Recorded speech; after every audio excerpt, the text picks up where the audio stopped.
Zimbabwe cash crisis worse. Talking about Venezuela once again. Systemic important banks. They removed the 1,000 thing on there called monetary awareness. Hey there, hope all is well. Back at you today with some RT News updates. And as you can tell from today's title, we're going to be talking about some joint war games out in the Eastern Hemisphere with Russia and China, as well as some of the details of the Eastern Economic Forum, of which there's reports out of there that a lot of the conversation has to do with the U.S. trade sanctions, as well as the idea of promoting more bilateral trades with their own currencies. So it's very interesting to see that as the month of September here in the U.S. is National Preparedness Month. It's interesting how over on the eastern side of this planet, we have Russia and China preparing for something as well. So before I dive any further, as always, if you're new to RTD, I want to encourage you to click the subscribe button along with that notification tab to be informed of future updates as well as live streams. Also join me on Twitter where I share posts throughout the day on various subject matters dealing with our monetary system as well as whatever's happening in the news that I can't get to via video. Make sure you click the button down below to be notified when things are posted. So as I mentioned, I have two primary articles and the rest I'm just going to throw them through because they all give kind of the same narrative. But most important thing is the fact that we have Russia and China now meeting for the economic forum and also doing some joint war game type of activity. And so since this month is National Preparedness Month for us here in the United States of America, it really has me wondering and trying to guess what exactly are they preparing for. And so as some of the article says, it says it's really making NATO and the EU very uncomfortable to have Russia and China working together. And reportedly there's about 300,000 troops total, of which China has about 3,000 troops involved. And so this is considered the biggest war game exercise since the Cold War. And so it's not by coincidence that is happening right now as tensions continue to flare amongst the Eastern and Western Hemisphere, as well as all the political things that's happening behind the scenes. So as always, I want to encourage you to take the time to read some of these articles for yourself. You can find them down below. And as well at the very end, I'll share my thoughts as to how this is relevant to you and I. So the first piece of information I think is worthy of taking note of is this short excerpt here from RT News, and it's dealing with the idea that the next step in ditching US dollar, Putin and Xi meet in Eastern Economic Forum.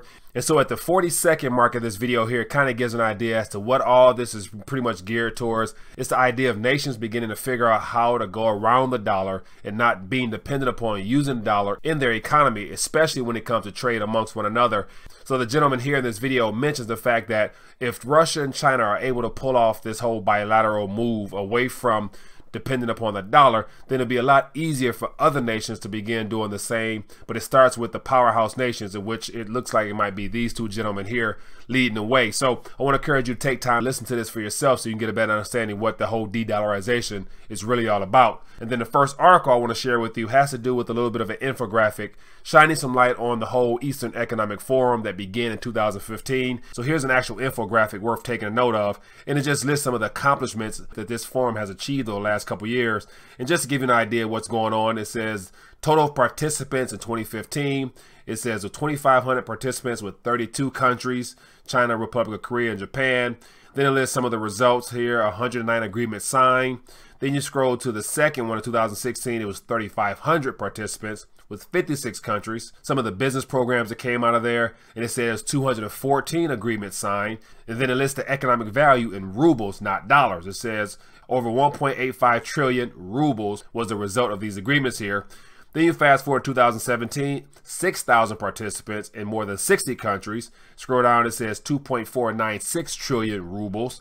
And then we have now the one that's currently underway. And it's good to say that every year the participants has increased, as well as the countries involved, as well as the ruble figure in total agreements were signed and sealed during the event there. And all this has nothing to do with using the Federal Reserve note, which is the primary focus of the Eastern Economic Forum. So most definitely I encourage you guys to take a look at the visual aid here. Then the story of the hour, and this one here is from Fox News. It says, Russia stages biggest war games ever with 300,000 troops marching alongside Chinese soldiers for the first time. And so it shows you the picture of some vehicles here heading out towards the fields and give an idea of how big this is. It says with 300,000 soldiers, 36,000 vehicles, 1,000 aircraft, and 80 ships, the Vostok 2018 exercise will be even bigger than the mock battles fought during the Cold War. And so it gives more information as to how that all plays out. So the next one here is a short video. It's about a minute long. So it just gives you a little insight into the total amount of vehicles and airplanes and things of that nature. So a little short video worth watching. And then the next one here, Russia kicks off biggest war game since the end of Cold War, igniting tensions. And so the whole idea of igniting tensions is what drew my attention to this article. And then scroll down a little bit, I highlighted something worthy of noting. It says NATO and European governments are eyeing the exercises closely, watching to see what they reveal about military cooperation between Russia and China and their mounting military might. So the very idea that NATO and the European governments are concerned, the fact that Putin and Xi are partnering up to prepare for some future event that they see coming. So I just want to take a quick minute to shine some light on what's happening right now over in the Eastern Hemisphere, and the fact that right now we have two of the most influential leaders in that hemisphere partnering up right now, meeting behind closed doors, plotting on how to get rid of the Federal Reserve note, aka the dollar, from their economies. And it's interesting to see, beyond the fact that RT commented on ditching the dollar, no other media source has mentioned anything about the details of the economic forum, as well as the prior agreements that came from those meetings there, and how every year it seemed to be getting bigger in terms of the ruble agreements signed amongst those countries there.